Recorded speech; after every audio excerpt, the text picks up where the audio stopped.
What's going on, people? My name is Renegade Operative, and today we will be doing more Gamescom 2018 gameplay breakdowns. Today I wanted to do an analysis of the gameplay of Sekiro Shadows Die Twice, which is a new IP from the company that made Dark Souls and Bloodborne, From Software. From Software, I have a little bit of history with them. I will say more than most, because I played Armored Core on the PS1 and the PS2. I also played games like Dark Souls 3, Bloodborne, the Tenchu series from Tenchu 1 through Tenchu 3, so on and so forth. So I have some familiarity. I didn't play all their games, but I believe I have a good knowledge on some of them. So I will commence the video and let's see how this new IP pans out.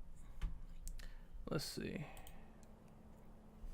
Okay, so Sekiro, a lot of people are correlating this to another Souls title, which honestly, it seems like the harder elements are there, but it seems like there's elements mixed with Souls, mixed with the faster paced nature of Bloodborne, going even faster. You see the guy jumping off buildings, doing stealth kills, using grappling hooks, and it takes verticality to a whole new level. And I think that's fun. I think an action game where you're thinking on your feet and things get a little bit difficult if you don't plan accordingly, that is good game design. I love being on my toes. And Sekiro seems to, you know, implement stealth and action, which is pretty cool. So it's like a hybrid of a Souls game and a Tenchu game, which is fucking badass. At E3, I totally thought this was a new Tenchu. I'm not gonna lie, I was super fucking hype. I was super fucking excited. And here we have the main character sneaking up on people, taking them out. So someone spotted him finally, and we're gonna get a glimpse of combat here. So we have the standard blocking. This guy is given a tough time. Oh, was that a parry? Ew. So he just took the typical Estus of this world. It seems like the enemies, even fighting one-on-one, it's not gonna be easy. So I imagine, yeah, you see, like, he took like half health off that guy. The health is in the bottom left corner. I kind of don't like that. I wish it was a lot more illustrated.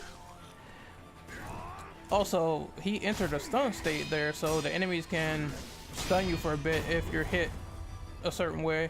So there's the riposte.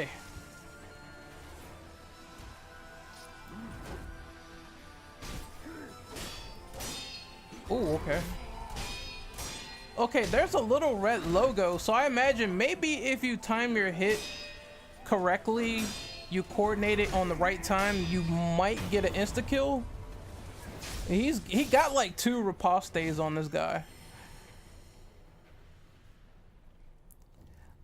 So that is pretty cool. We have the white spirit emblem. I don't know what the fuck that does.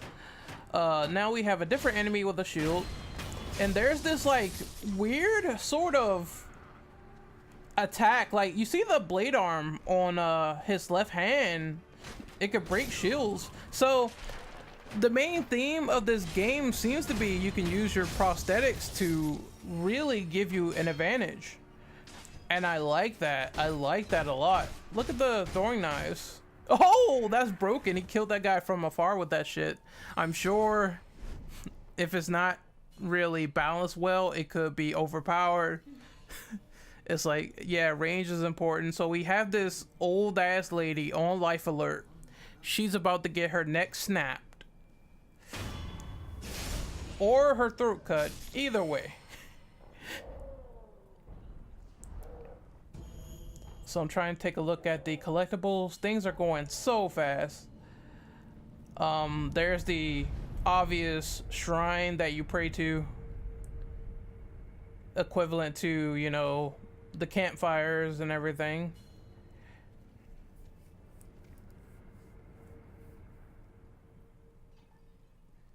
It makes me wonder, since Activision is publishing this game, will it be like some sort of Tenchu game in the works in the future? That would be pretty cool.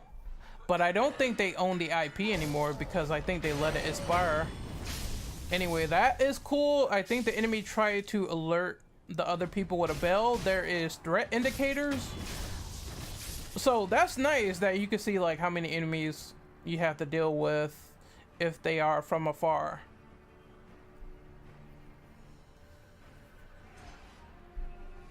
Obviously, I think he got spotted. And this is where the AI is kind of brain dead because those barriers are keeping them away.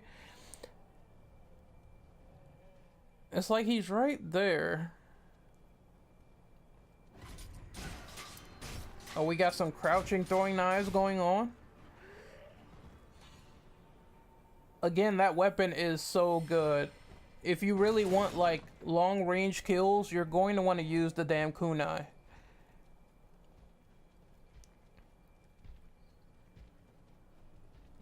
Look, that enemy right there, like running into a wall. So I think you'll have the typical brain dead moments, just like some enemies have in the Souls games. Like there was one time where I made a guy fall right off a fucking cliff, and here we have the ogre battle.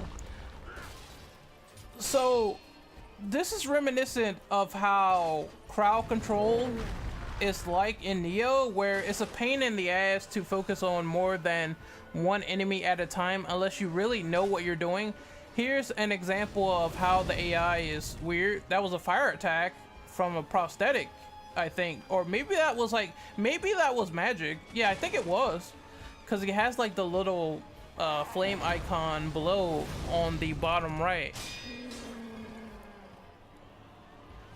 So we have an enemy and this ogre, and look at this, majority of health like gone.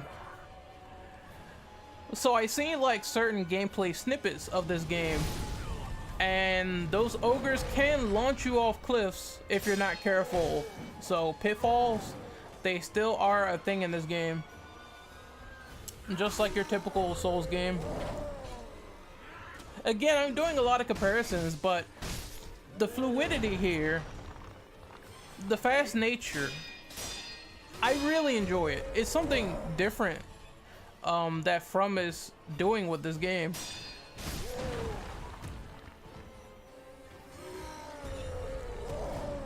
Like Bloodborne was pretty fast, but this is like even faster. So we have the guy using the flame to his advantage to stun. I think the enemies can also do like kill attacks because he tried to grab him there, and obviously that took big damage. Also, this ogre is straight from the WWE. This guy is doing like drop kicks and shit. So we have a revival right there. So I imagine, again, it's similar to the Tenchu logs where if you die, you can revive yourself. He just got fucking power bombed and he's dead, like for real. Oh shit.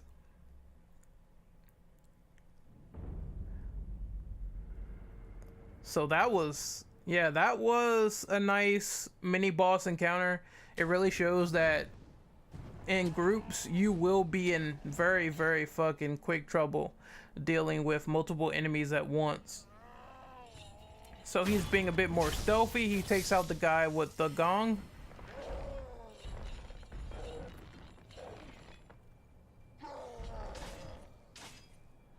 Oh, what was that? So he switched like prosthetics. Oh man, the jumping is phenomenal. I love you can jump, crouch. It offers so many tactical ways to approach enemies and do like certain battles and gameplay. I love where the player has like a lot of options, and this game seems to have a lot of that.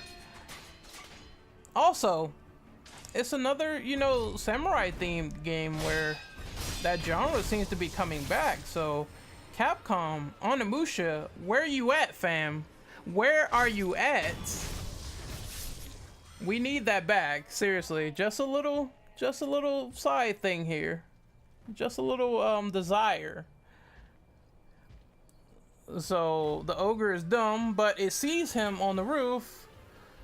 I wonder, can it react and throw like maybe things to get you off the roof in a higher position? Because if the ogre can't do anything when you're elevated, that's probably a bit lame.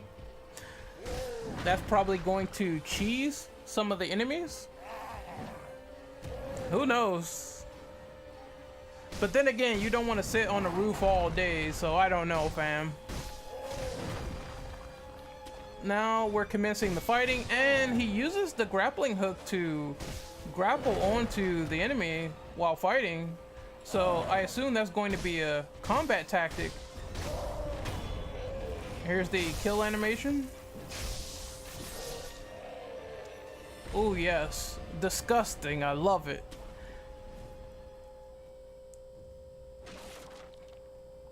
So we have another shrine.